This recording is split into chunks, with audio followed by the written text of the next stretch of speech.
Graça e paz a todos que vão participar desta live.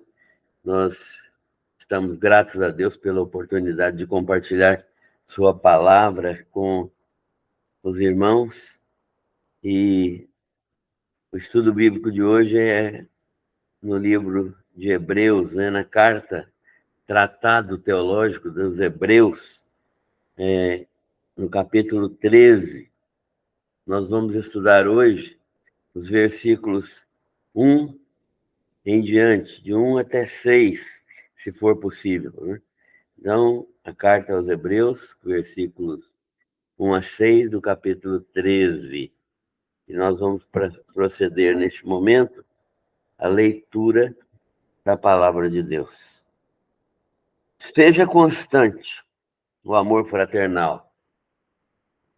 Não negligencieis a hospitalidade, pois alguns, praticando-a, sem o saber, acolheram anjos. Lembrai-vos dos encarcerados, como se presos com eles, e dos que sofrem maus tratos, como se com efeito vós mesmos em pessoa fosseis os maltratados. Digno de honra seja entre todos o matrimônio, bem como o leito sem mácula, porque Deus julgará os impuros e os adúlteros. Seja a vossa vida sem avareza, contentai-vos com as coisas que tendes, porque ele tem dito: de maneira alguma te deixarei, nunca, jamais te abandonarei. Assim, afirmemos confiantemente: o Senhor é o meu auxílio, não temerei. Que me poderá fazer o homem? Amém. Nós temos lido o texto de Hebreus 13, os versículos de 1 a 6.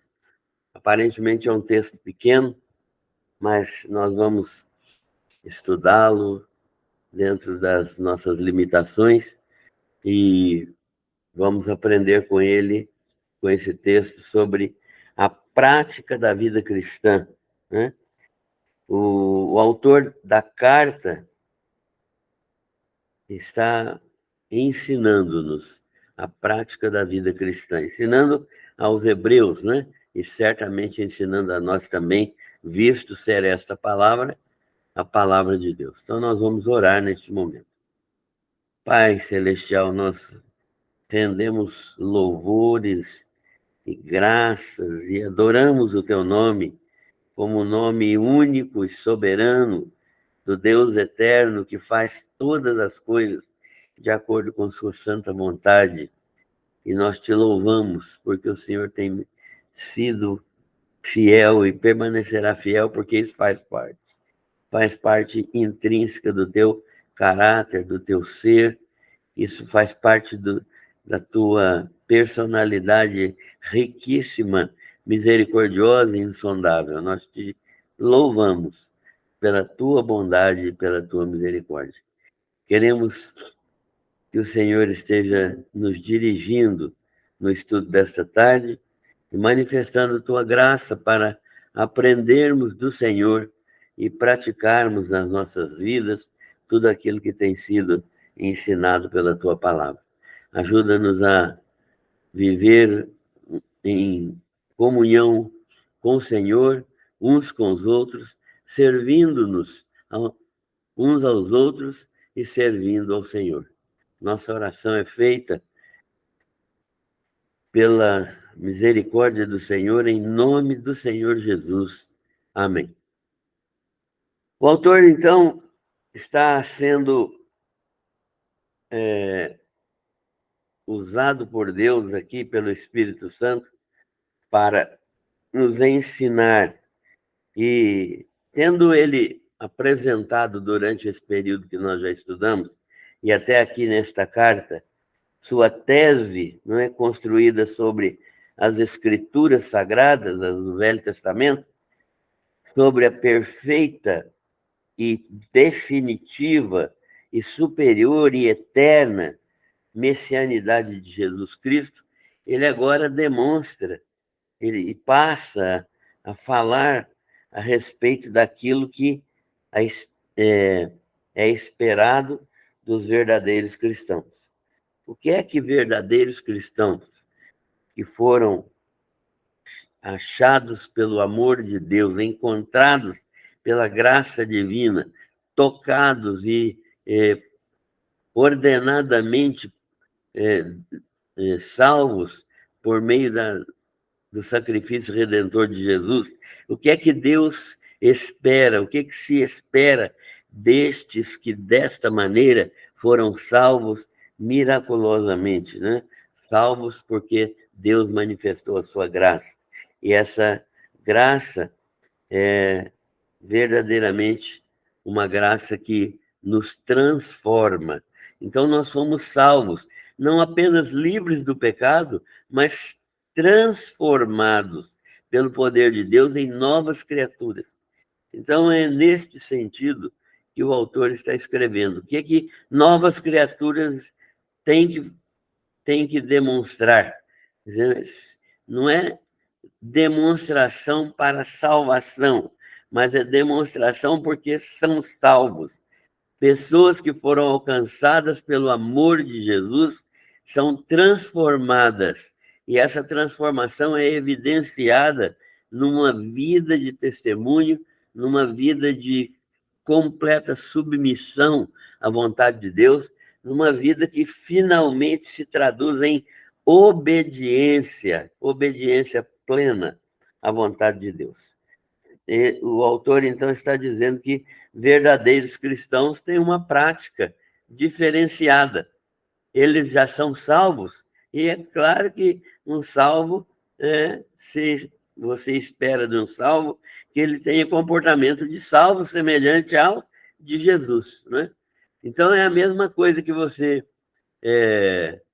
quando vê se alguém te desse um peixe, né, você colocaria ele em que lugar?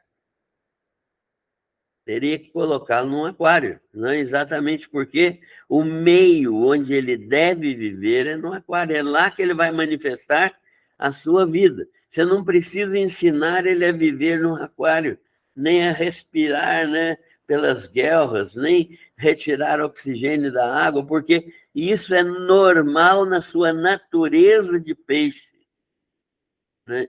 Então, a mesma coisa acontece com os cristãos.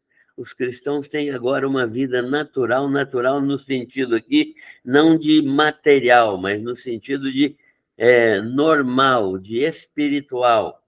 Então, os salvos têm esse tipo de vida e se espera que eles vivam como o peixe vive dentro da água, dentro de um ambiente que lhe é propício, que lhe é natural, fazendo as coisas próprias de um peixe. Não se espera que um peixe vá agir como uma rã, como um sapo, apesar de viverem nas proximidades da água. Então, o autor está dizendo, sejam aquilo que vocês são agora, e vocês são agora filhos de Deus. Então, vivam como filhos de Deus.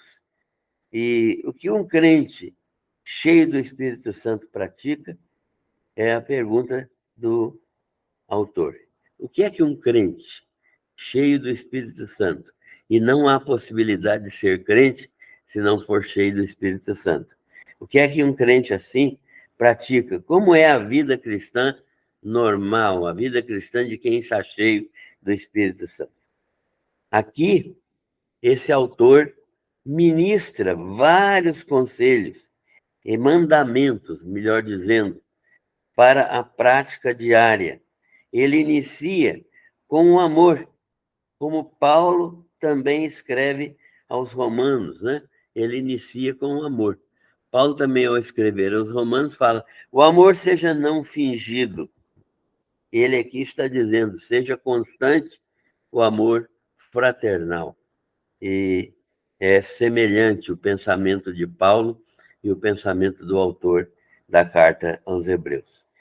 Então, ele vai mostrar agora o relacionamento entre os crentes que deve ser mediado pelo amor. Ou seja, o intermediário entre nós, os cristãos, deve ser o amor de Cristo. É o amor de Cristo que nos orienta, que nos ajuda a sermos fiéis uns aos outros, a amar e a servir uns aos outros. É só o amor de Cristo que faz isso. No amor de uma pessoa humana, no amor humano normal, sem transformação pelo poder do Espírito Santo, não há possibilidade disso acontecer. Então, o relacionamento entre os crentes deve ser mediado pelo amor de Deus, pelo amor que Cristo revelou na cruz do Calvário, que é o fruto do Espírito Santo. Quando Paulo fala aos Gálatas, ele diz exatamente isso, né? O fruto do Espírito é amor, gozo, paz, longanimidade, etc. Mas o que chama a atenção em primeiro lugar é que há um fruto do Espírito Santo com essas 9, pelo menos 9 características que Paulo fala.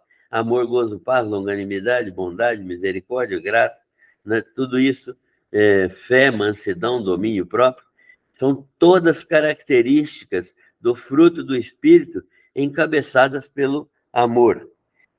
Que esse é o fruto do Espírito, que me faz dar a preferência aos meus irmãos.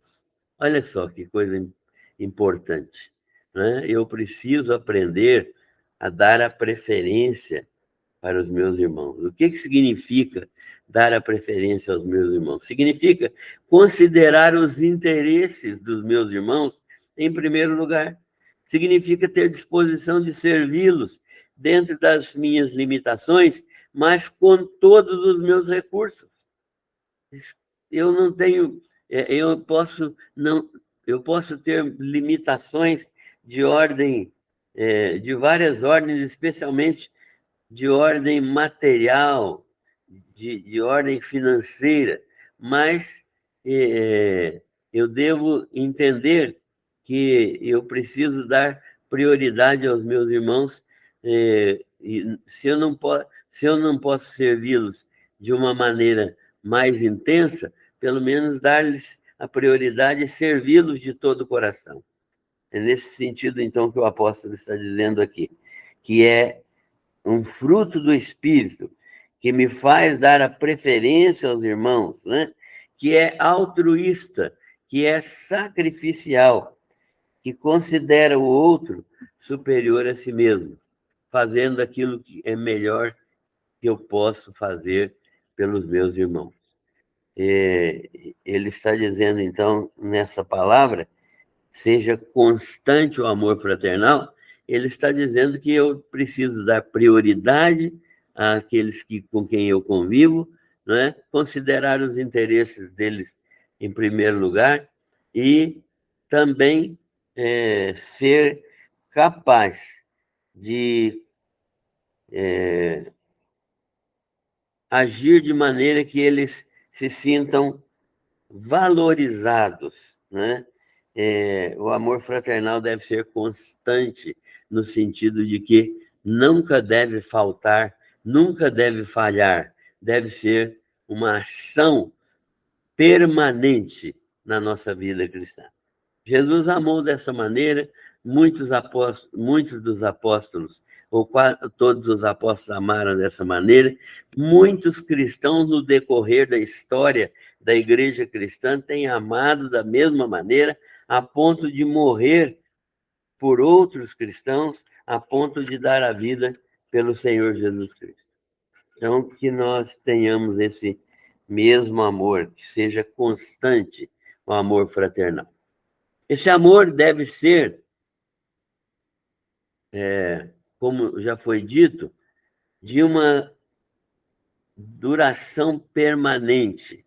O constante deste texto significa duração permanente em todas as circunstâncias, constante em crescimento. Opa! Então isso significa que o amor vai crescer diariamente? Sim.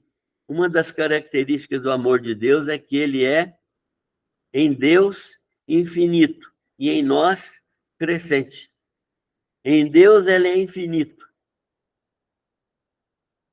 e em nós ele é crescente. Ele vai se desenvolvendo, ele vai se manifestando com disposição de evoluir, de crescer, de se tornar cada vez mais intenso, mais duradouro, mais constante, mais aplicável, mais capaz de suprir, dentro dos nossos limites, as necessidades dos outros. Posso e devo amar cada dia, cada vez mais aos irmãos. Cada vez mais. Porque isso significa servir aos irmãos como o Senhor Jesus Cristo, que não veio para ser servido, mas veio para servir. Nós temos um exemplo, não é? Além de ser o nosso Senhor e Salvador, Jesus Cristo é o nosso exemplo, demonstrando na cruz do Calvário a sua disposição de amar. Ele amou até o fim os seus discípulos, até completar totalmente a sua obra, e amou-os até que tudo que ele veio fazer fosse consumado.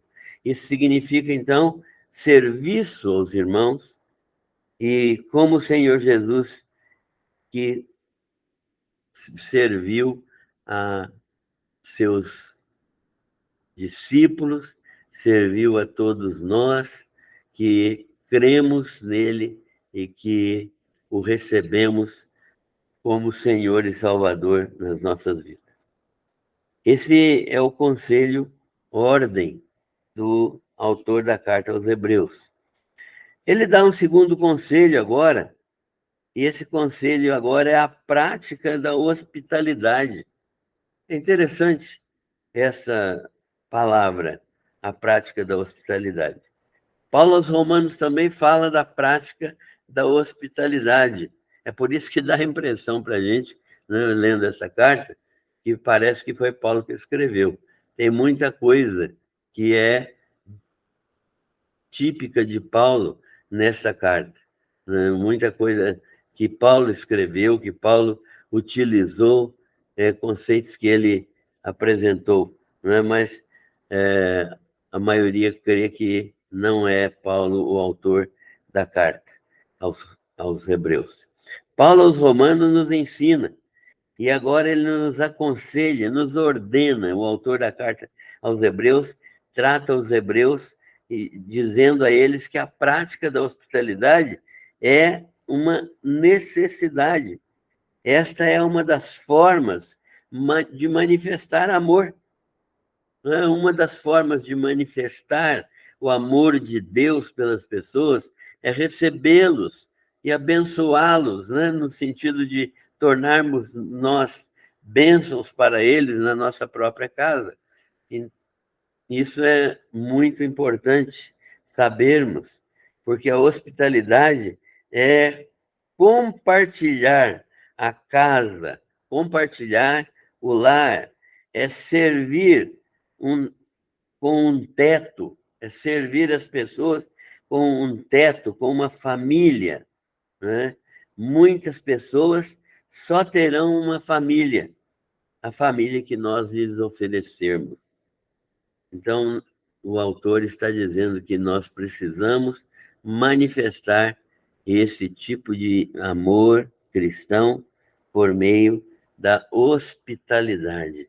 A hospitalidade é algo que é bem característico do cristianismo, e na igreja primitiva eles faziam isso sistematicamente. Os crentes viajavam de uma cidade para outra, as cidades não tinham hotéis ou pensões regularmente, então os crentes recebiam os visitantes, os viajantes, nas suas próprias casas. E isso fez o cristianismo se desenvolver muito rapidamente também, né? a família era um instrumento de Deus para o crescimento das pessoas. E os crentes amavam oferecendo essa família, oferecendo às pessoas que não tinham família a possibilidade de gozar uma família, né? Gozar as bênçãos de uma família. O estímulo que o escritor sagrado nos dá aqui, dá aos hebreus e, por consequência, a nós também, é que a recompensa de Deus, Deus recompensa aqueles que o obedecem e praticam a sua vontade. E neste caso aqui de hospitalidade, nós estamos vendo que Deus também recompensa. E o exemplo que o autor de Hebreus cita é que, na prática da hospitalidade, algumas pessoas receberam e hospedaram em suas casas, até sem saber, anjos, né? Porque nós temos esses exemplos, né? Abraão recebeu anjos na sua casa e praticou hospitalidade. Esses anjos também foram recebidos por Ló em Sodoma e Gomorra, né? Manoá, que era o pai de Sansão, também teve contato com anjos e serviu quis servir aos anjos que vieram falar do nascimento de Sansão. Então, nós temos alguns exemplos na Bíblia de pessoas que, mesmo sem o saber, apresentaram-se voluntariamente para hospedar pessoas e, por causa disso, receberam a bênção de hospedar até mesmo anjos, porque Deus é quem dá a direção, é Deus quem mostra se devemos ou não hospedar alguém, é Deus quem toca o nosso coração para sermos instrumentos dele na prática da hospitalidade. É necessário termos esse coração voltado para as necessidades das pessoas. E nós sabemos que isso termina por nos abençoar, por nos ajudar, por nos ajudar a sermos mais amadurecidos, a sermos capazes de compartilhar bens materiais, bens espirituais, bens sociais, como a própria família.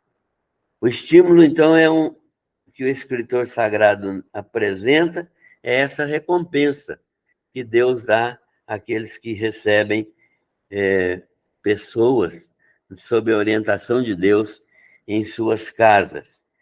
O autor também fala, voltando sua atenção para os encarcerados.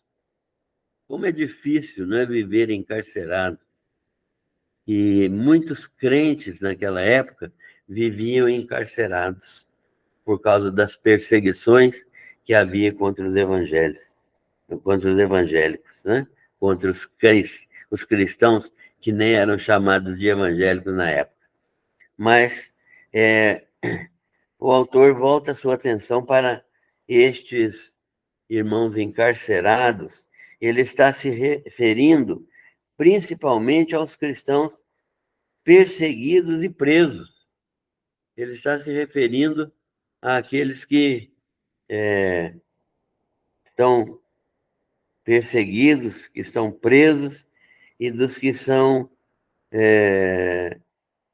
maltratados, né, nas prisões ou fora das prisões. Ele estimula os crentes, ele fala com os crentes que eles devem ser simpáticos a essas pessoas, né? E ser simpático, nesses casos aqui, é de voltar a atenção para os encarcerados sob a prática da oração. Nós precisamos manifestar simpatia por aqueles que estão aprisionados por aqueles que não estão vivendo de acordo com a vontade de Deus, mas que estão vivendo de acordo com a vontade de Deus, mas que estão aprisionados. Mas também há aqueles que sofrem, que não são cristãos e que muitas vezes também estão sofrendo injustamente ou até estão sofrendo justamente condenações pelos seus atos criminosos, pelos seus atos ilegais, ilícitos, mas também nós precisamos orar por essas pessoas, porque por meio deste instrumento de justiça, que é a prisão, eles podem se tornar crentes em Jesus, né? Eles podem se tornar crentes em Jesus. Eles são muitas vezes injustamente presos, ou recebem castigos das autoridades, e ele ensina, então, que nós devemos pensar e agir como se nós mesmos fôssemos os maltratados. Ele está dizendo aos crentes hebreus: olha só, vocês precisam agir com tal grau de simpatia, como se vocês mesmos estivessem sendo maltratados. Coloquem-se no lugar das outras pessoas que estão presas e vocês vão interceder, vão orar, vão visitar, né? Como é importante a gente fazer isso, né? Há muito tempo, né, que a gente não pratica essa visita a presos, pelo menos eu não posso dizer que tenho visitado, já visitei algumas vezes antes, mas nós muitas vezes falhamos nesse aspecto, né? E temos possibilidade de distribuir literatura, de cultuar com eles e orar por eles, mesmo não visitando, orar por eles, para que eles não sejam maltratados e para que eles cheguem ao conhecimento do Senhor Jesus Cristo. Isso não exclui também os que estão presos por motivo justo. Há pessoas que estão presas por motivo justo. Eles devem ser tratados com dignidade, apesar de terem cometido ilícitos, atos ilegais, crimes. Eles devem ser tratados com dignidade de ser humanos, porque foram criados à imagem e semelhança de Deus. Então, orar por eles para que tenham oportunidade de crer no Senhor Jesus Cristo como Senhor e Salvador, e, se possível, visitá-los, né? Chegar a visitá-los e, dentro da permissão que é dada pela própria lei, visitá-los, distribuir literatura, isso ajudaria bastante. Aliás, é uma coisa que a igreja... Eu estive conversando há algum tempo com a diretoria da igreja e nós pensamos nessa possibilidade de criar um programa de visitação aos presos. O autor da carta aos Hebreus continua dando conselhos e ordenanças. Ele diz: no meio de uma geração corrompida que não valoriza o matrimônio, o mandamento é: honrem o casamento de vocês. Então, por que ele fala isso? Porque naquele tempo não se honrava. Hoje também não é a mesma coisa. Mas não se honrava o casamento.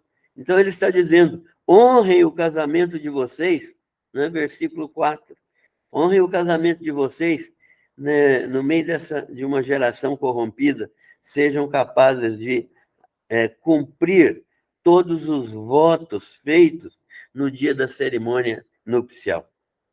Nós precisamos aprender a esta fidelidade, né? Precisamos aprender esta característica do relacionamento familiar, que é a fidelidade conjugal. O leito nupcial, na observação deste autor, e é claro que é do Espírito Santo isso, o leito nupcial é um lugar santo, é um lugar sagrado. O relacionamento conjugal é uma expressão sincera, genuína de amor. Então, o relacionamento conjugal é uma manifestação do amor de Deus no meio do casal, né? Embora seja um relacionamento físico, carnal, carnal no sentido de físico mesmo, é, embora seja carnal, seja físico esse relacionamento, ele é um relacionamento originado em Deus, porque foi Deus quem instituiu o matrimônio e determinou a Eva e a Adão que eles fossem uma só carne. Então, foi Deus quem estabeleceu. Honrem o matrimônio de vocês, o casamento de vocês. Todos devem cumprir os votos feitos no dia da cerimônia nupcial, porque o leito nupcial é verdadeiramente um lugar sagrado. É uma expressão genuína de amor, o relacionamento conjugal. Portanto, ele deve ser sem qualquer mancha, de acordo com a vontade de Deus. Qualquer mancha. O que significa isso? Que o leito conjugal deve se prestar exclusivamente ao relacionamento conjugal dentro dos padrões da vontade de Deus. Então, é um relacionamento monogâmico. Um relacionamento monogâmico, isso significa um homem, uma mulher. Um relacionamento heterossexual, né? Um macho e uma fêmea. Um relacionamento que seja praticado anatomicamente e fisiologicamente, ou seja, relacionamento peniano-vaginal. Qualquer tipo de relacionamento fora desse padrão é pecaminoso e contamina o leito, né? E contamina o leito sexual, o leito conjugal. Contamina. Então, a relação peniano-anal, ela é proscrita no casamento, ela é proscrita, ela não faz parte do relacionamento conjugal que a Bíblia ensina. Aliás, a sodomia, que é o relacionamento peniano-anal, é condenado e os sodomitas não herdarão o reino do céu. Então, nós precisamos desenvolver esse conceito, né, de que o leito nupcial é um lugar santo e ele é uma expressão genuína de amor e ele deve ser livre de qualquer mancha, venerado entre todos seja o leito sem mácula, sem mancha. Quer dizer que uma pessoa, mesmo casada, um homem e uma mulher casados, podem cometer pecado se estiver se relacionando assim? Podem, e infelizmente cometem, e há muitos pastores que defendem isso, porque não têm compreensão clara daquilo que Deus ensinou na sua palavra. Os que cometem também adultério, né? Ou outro tipo de impureza sexual, serão julgados por Deus. Então, olha o que está sendo dito aqui, que não somente o adultério é um pecado, mas todo tipo de relacionamento sexual, ou de impureza sexual, sexo oral, sexo anal, pornografia, estímulos sexuais externos, essas coisas todas são condenadas pela Bíblia, pelo Senhor. Então, nós precisamos desenvolver esse conceito de relacionamento à luz da palavra de Deus. Não amem o dinheiro, é um outro conceito que o autor expõe. Não amem o dinheiro, não amem os bens materiais. O dinheiro não pode ser Deus. Fiquem contentes com aquilo que Deus dá a vocês, né? Então, muitas vezes, nós entendemos, sabemos que tem pessoas que colocam Deus, o dinheiro no lugar de Deus. Trabalham exclusivamente para ganhar dinheiro, para viver de maneira farta, de maneira abundante, às vezes, mas amando o dinheiro. O dinheiro não pode ser Deus. Jesus já disse, não podeis servir a Deus e as riquezas, não há possibilidade. Fiquem contentes, tenham contentamento, que é um outro fruto do Espírito Santo. Fiquem contentes com o que Deus dá a vocês. Deus já dá a vocês o necessário. Dele é que vem todas as coisas, todas as coisas. E creiam na palavra que ele disse: de maneira nenhuma te deixarei, nunca, jamais te abandonarei. Então, esse texto nos mostra que Deus é a nossa segurança, o nosso refúgio, o nosso sustento, a nossa proteção, a nossa suficiência, a nossa provisão. Nós não precisamos de mais nada além de Deus e daquilo que Ele nos dá por meio do trabalho honrado que Ele nos dá também. E Ele é livre para nos dar mais coisas se Ele quiser, mas mesmo assim, dando-nos mais coisas se Ele quiser, nós devemos continuar com a nossa mente fixa em Deus, porque Ele também pode tirar, como Ele fez em alguns exemplos da palavra de Deus, né? Nunca jamais te abandonarei. Deus é quem sustenta seus filhos, por isso tenham contentamento. Fiquem felizes com aquilo que Deus dá, né?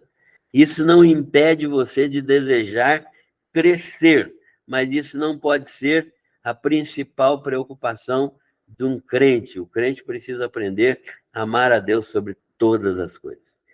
E aí vem o conselho de Jesus: buscar em primeiro lugar o reino de Deus e a sua justiça, o seu modo de viver, né, que é a justiça, e em obediência, e todas as coisas demais serão acrescentadas.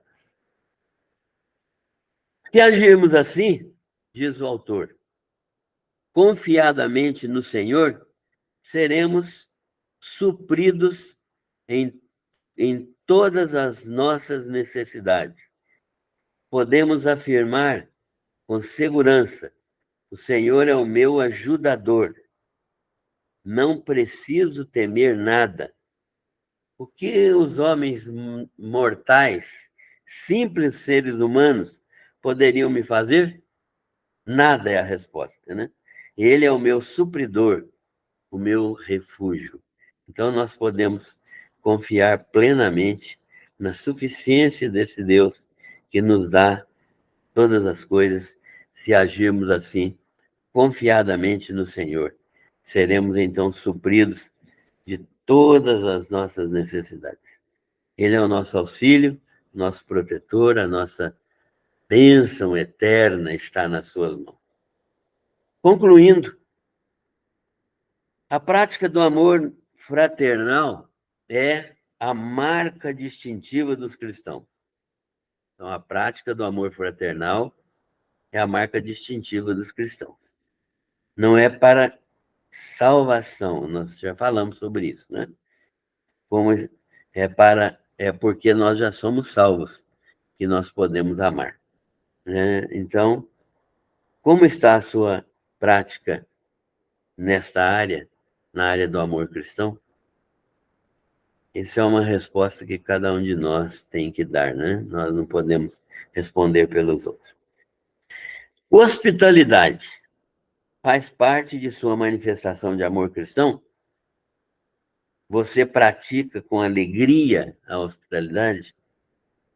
É uma forma de culto a Deus? Culto é o quê? É tudo que fazemos com o objetivo de agradar a Deus, de obedecer a Deus. Então, tudo que nós fazemos com o objetivo de glorificar a Deus, de agradar o coração de Deus, é culto. E nós podemos cultuar a Deus oferecendo também hospitalidade às pessoas. Terceiro, qual tem sido nossa prática em relação àqueles que estão privados de liberdade? Ao menos criamos simpatia, ao menos oramos por eles, aqueles que têm sido presos e privados de liberdade. Nós precisamos desenvolver a nossa intercessão, no mínimo, essa nossa intercessão para com os que estão presos. Especialmente hoje, que a vida na Europa, não na Europa, na África, nos países muçulmanos, na China, na Coreia, os crentes estão padecendo, sofrendo, sendo torturados, presos e mortos. Nós precisamos interceder pela igreja sofredora. Quarto, vida sem avareza. O que significa isso? Vida sem avareza é uma vida em que o amor aos bens materiais não existe, né? Amor aos bens materiais é uma vida presa ao dinheiro. Então, a vida sem avareza é uma vida sem amor, sem ligação aos bens materiais, sem dependência dos bens materiais, sem avareza, que é amor aos bens materiais. Então, não é questão de pobreza ou de riqueza. Conheço muitas pessoas pobres que são avarentas, e conheço muitas pessoas que têm posses e que não são avarentas ou são pessoas que compartilham aquilo que têm. A questão não é de ser pobre ou ser rico, mas é questão de confiança em Deus. Em quem está a sua confiança? De trabalho para a glória de Deus, isto é, para quem você trabalha e para que você trabalha. Se você trabalha para Deus e para a glória de Deus, então você está fazendo aquilo que é necessário. Do que se ocupa a minha mente e o meu coração? Se eu me ocupo das coisas materiais, eu sou avarento. Paulo orienta aos Colossenses assim: buscai as coisas que são de cima, buscai aquilo que é de cima, né? Onde Cristo está, onde a vida de Cristo está escondida em Deus. Neste sentido, Paulo está nos orientando que realmente os nossos interesses não são deste mundo, mas são interesses que devem glorificar a Deus, né? Então, nesse sentido, é que nós devemos viver sem avareza. Que Deus, cheio de misericórdia, nos abençoe para que possamos viver uma vida que verdadeiramente glorifique ao Senhor, né? E que a palavra do Senhor nos ajude a viver de uma maneira prática esse cristianismo que é apresentado aqui aos hebreus. Deus abençoe a todos.